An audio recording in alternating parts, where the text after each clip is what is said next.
The survey done by the CDC back in 2016 found that 28.4% of adults in the United States were living with chronic or high impact chronic pain.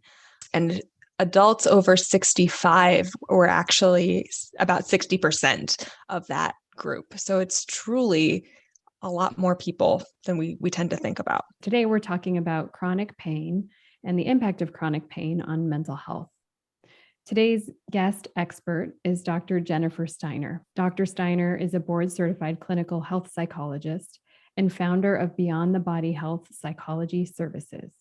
She also serves as adjunct professor at Emory School of Medicine. What pain conditions are the most common? So for older adults, the most common tend to be osteoarthritis, chronic low back pain, and diseases that tend to be associated with degradation of the joints. I would say in terms of the general population, idiopathic chronic low back pain is high up there, as well as fibromyalgia, rheumatoid arthritis, and osteoarthritis as well.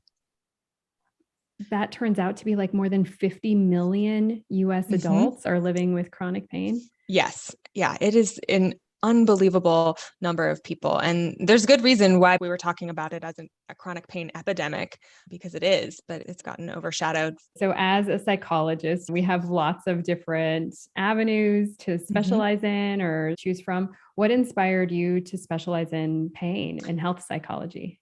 Wow, that's a good question. So in all honesty, I grew up in a family with a lot of chronic pain, a lot of chronic illness, and myself included. I grew up with a chronic pain condition, and I watched how I dealt with it, and I watched how my family members dealt with it, and we all handled it a little bit differently. But the one common theme was that there really wasn't enough support for what we were all trying to get through in our own way. And there weren't therapists or doctors or anybody really who could really speak to how it affects the whole person. And I thought somebody's got to do this work.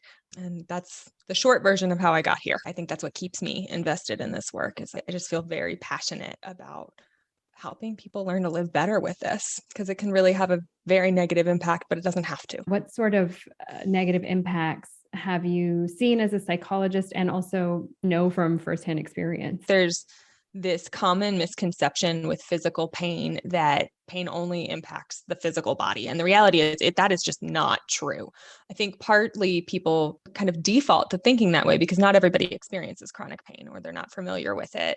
And so we tend to think of it from more of an acute or short-term model because that's what we're used to. So oftentimes I think the best way to approach it is to actually think about it from your own experience and imagine a day that you've had a really bad headache or a bad head cold or something that's definitely unpleasant, but not long-term. And for most people, those types of experiences can interfere with your day or your week. You might have pain that gets in the way of concentrating at work or how well you sleep, or just taking care of things around the house. It tends to go away after a couple of days, and then you're back to life as usual. But for people with chronic pain, which by definition is pain that's been present for 6 months or more almost every day, those experiences become part of everyday life. And so when those type of interferences start to become the day in, day out, it can then lead to a lot of other challenges. For example, just the ability to maintain employment. So if pain is getting in the way of you being able to perform at work or even to show up to work, that could be a really big issue. And that in turn can affect your finances or the ability to provide for one's family or oneself. And when that starts to happen, in some cases, people might notice a change in how they think about themselves, because if they were defining themselves by their work or as their ability to provide for the family, that can really change or shift one's kind of self-concept. And all of that can cause a lot of tension in relationships as well. And it's not uncommon for some of those changes to lead to depression or anxiety or stress. And then all of those experiences really start to feed one another. It gets really messy really quick. So those are some of the ways that I've seen it happen. But I also think it's important to know that what I'm talking about is not just based on my clinical experience or even my personal experience, though it definitely rings true. The research supports this as well. There's been some research done by Koepp and colleagues in 2017, and they looked at 40 or 41, I believe, studies that were looking at the experience of chronic pain. And in doing so, they were able to come across or determine themes. And one of them was this idea of the body as an obstacle. So the body and the physical experience of pain getting in the way. of life, getting in the way of doing the things that people want to be doing that make life meaningful, what we were just discussing. I think the most concrete example would be like if you want to walk to the mailbox and all of a sudden pain, the physical experience of pain is getting in the way of you getting to the mailbox to get to your mail. It's the physical experience of not being able to do something you want to do. And the second theme they came across that I think is really important to mention is this idea of pain being invisible, but also pain being real. And this is just a huge important thing to touch on because pain, we can't see it unless somebody has some kind of an assistive device like a walker or a rollator or something, or they're engaging in some kind of pain behavior, like they might be rubbing a joint or limping or a facial display of pain, like a grimace, something to show you, to cue you in, hey, there's pain here. We don't see it. And as humans, we don't really do a great job with things we can't see or touch or measure. And that's the other issue with pain, is that right now we don't have a good objective, measurable way to determine how much pain somebody's in. Right now, it's largely subjective. And I will say science has come a long way, medical science, and we're a lot closer to coming up with some objective pain measures than we were even just 10 years ago, but we're not quite there yet. And so when we ask somebody what they're experiencing when it comes to pain, we're reliant on their ability to describe it to us and on their experience and their report of that experience. And pain is very unique to the individual. And so I think the fact that A, we can't see it, and B, we don't have a good way to measure it makes it much more easy to stigmatize. And so people with chronic pain are often experiencing the sense that they're not being believed. And that can lead to a lot of frustration and also contribute to depression. So that was something we see a lot, but it was also a theme in this particular study.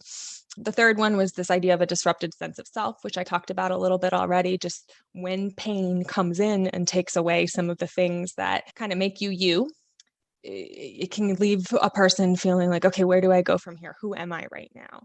It's not uncommon to hear people talk about, that was the me before pain, or that was my life before this particular illness. This is the me now. It's almost like two completely separate people. And that's a real kind of adjustment for individuals. The fourth theme was this idea of an unpredictability of the condition. So with chronic pain, you often hear people talk about good days and bad days. And the fact that you don't always necessarily know which day is going to be a good day or a bad day.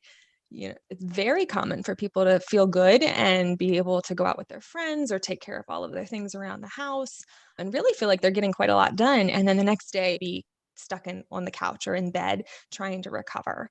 And it can feel really unpredictable. And while I have found that with some guidance, a lot of times people with chronic pain can identify their triggers and figure out which days are going to be up and down and whatnot, that doesn't mean their loved ones or the people that they're around day to day can figure out that roller coaster. And so that unpredictability tends to lead to more challenges with interpersonal relationships and fulfilling commitments. Again, contributes to that stigma. And so those are just some of the ways in which chronic pain really can grow fingers, if you will, and really start to get into all the aspects of somebody's life. And so to me, it's really not surprising that it would have a big impact on mental health. So the themes were 1, body as an obstacle. 2, pain is invisible and it's real. The third theme was a disrupted sense of self. And the fourth was unpredictability. And you gave some great examples about how that influences relationships. And I really appreciated also the commitments, like the unpredictability of where will my pain be? And can I manage my commitments on those days? Right. You make a plan when you don't know how that pain is going to be on any given day. And that's something a lot of people struggle with. You brought up an important concept of stigma related to living with chronic pain. Can you talk a little bit more about the stigma that people living with pain experience? Part of it goes back to what we were just talking about in terms of the unpredictability and the fact that we can't see it. And so a lot of times because of those factors, loved ones or people that you would associate with may have thoughts like, you were fine yesterday. Why can't you do that today? Or, but you don't look sick. That's the one I hear all the time is, but you don't look sick, or you don't look like you're in pain. And I think a lot of times that gets internalized by people who have chronic pain is they think it's all in my head, or they think I'm faking, or they think I'm lazy, or that I'm making it up. And sometimes those messages directly are what is being told to the person who's living with pain. And when you know that's just not the case, that really can be devastating to relationships, and people tend to then pull away. If you're getting these messages from people that they don't believe what you're going through, why would you associate with these people? Why would you put yourself in that situation? And so you tend to become increasingly isolated as a result of some of that stigma. And honestly, it happens in doctor's appointments sometimes too.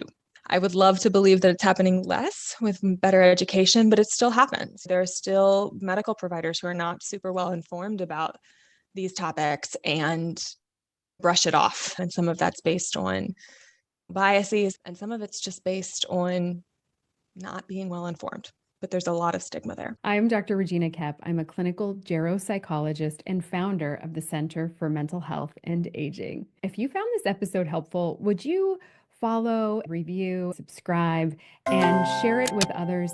It really helps other people to find us so that they too can join the movement for mental health and aging. Because, as you know, there is no expiration date on healing, transformation, and love. I'll see you next time.